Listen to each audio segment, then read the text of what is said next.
નમસ્કાર, ડીટીવી ન્યૂઝમાં આપ સૌનું હાર્દિક સ્વાગત છે। દાહોદના ચાકલિયા રોડ ઉપર બેફામ બનેલા ટ્રક ચાલકે મોપેડ સવાર બે ભાઈને ટક્કર મારતા ગંભીર ઇજાઓ પહોંચી।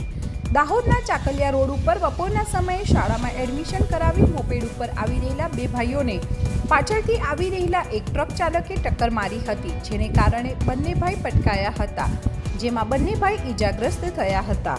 બે પૈકી એકને પગમાં તેમજ શરીરના ભાગે ગંભીર ઇજાઓ પહોંચી હતી।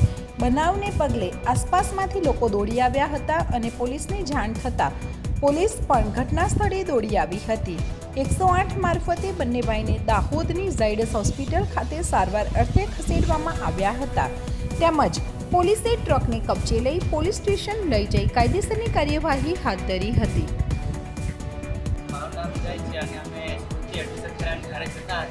મારા ભાઈ સાથે અમને ચાકલા ચોખ્ખું કરવા પાછળથી ટ્રકવાળાએ ઠોક્યો અને અમે પડી ગયા। મને થોડું ઓછું વાગ્યું, પણ મારા ભાઈ હતી વધારે વાગ્યું છે, તો હમણાં ઝાયડસ સિવિલમાં ભરતી થાય છે, ચાલુ છે।